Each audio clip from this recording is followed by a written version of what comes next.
Ya, salam sahabat. Kita akan melihat sebuah cuplikan video mengenai seorang muslim yang berkomentar tentang Alkitab. Dia berkomentar sinis namun dijawab tuntas oleh seorang murtadin wanita yang bernama Marisa.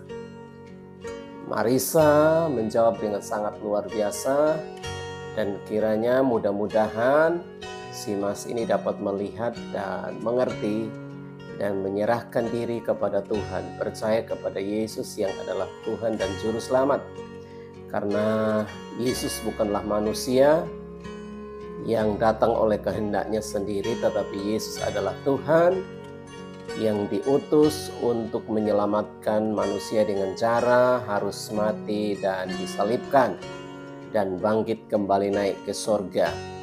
Nah, seperti apa cuplikan videonya? Mari simak berikut ini.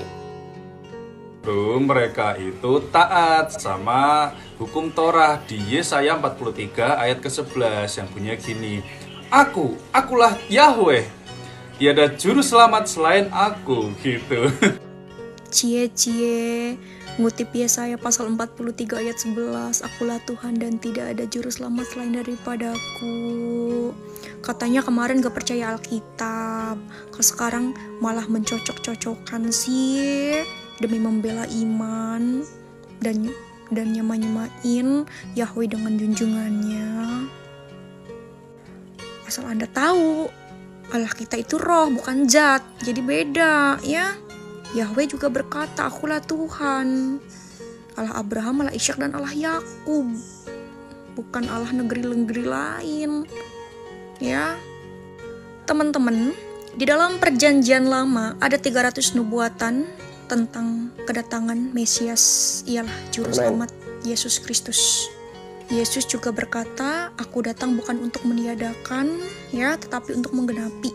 Dan satu iota atau satu titik pun tidak akan ditiadakan, kata Tuhan, sebelum semuanya terjadi, teman-teman ya. Ini salah satunya, ya, nubuatan untuk Juru Selamat kita, Yesus Kristus. Pada Yesaya pasal 53 ayat 5, tetapi dia tertikam oleh karena pemberontakan kita, dia diremukan oleh karena kejahatan kita, ganjaran yang mendatangkan keselamatan bagi kita ditimpakan kepadanya, dan oleh bilur-bilurnya kita menjadi sembuh. Dan Yesus juga, teman-temannya, datang itu memang untuk mati, untuk disalib. Ia udah tahu bahwa dia akan mati dan dia akan bangkit. Itu adalah untuk penebusan, misi-misinya.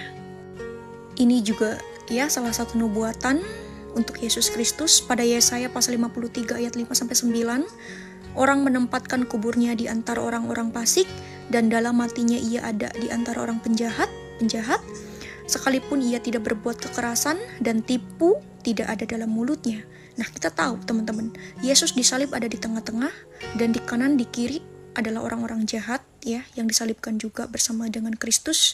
Tapi itulah bukti penggenapan dari Yesaya pasal 53 ayat 5-9. Dan Yesus juga berkata pada Lukas pasal 24 ayat 46-47, ada tertulis Mesias harus menderita dan bangkit di antara orang mati pada hari ketiga.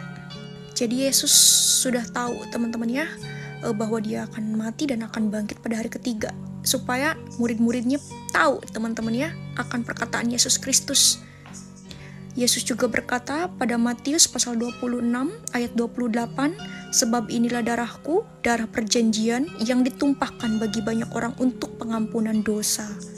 Jadi Yesus Kristus datang ke dunia itu untuk penebusan dosa, untuk mati untuk kita, dan dia bangkit karena dia adalah Allah yang kekal.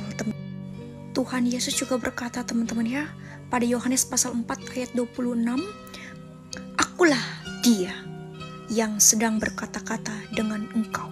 Akulah dia. Siapa teman-teman? Yesus dan Bapa adalah satu. Yohanes 10 ayat 30. Amin. Haleluya. Yesus dengan tegas mengatakan kepada murid-muridnya pada Yohanes pasal 8 ayat 24, karena itu tadi aku berkata kepadamu bahwa kamu akan mati dalam dosamu jikalau kamu tidak percaya bahwa akulah dia. Haleluya. Jadi kalau kalian tidak percaya bahwa Yesus itu adalah Allah, bahwa Yesus adalah Yahweh, kalian akan mati dalam dosa. Karena bila mana kita melihat Yesus, kita melihat Bapa. Ya, Yesus dan Bapa adalah satu. Kalau kalian berkata, kok Allah jadi manusia?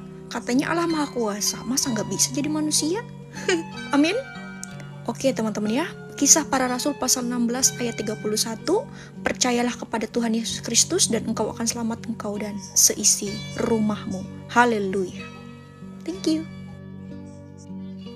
Ya, kiranya penjelasan ini dapat memberikan pemahaman kepada orang-orang yang bertanya, atau mungkin orang-orang yang sinis, supaya mereka mengerti dan tidak bertanya yang tidak-tidak. Tuhan Yesus memberkati.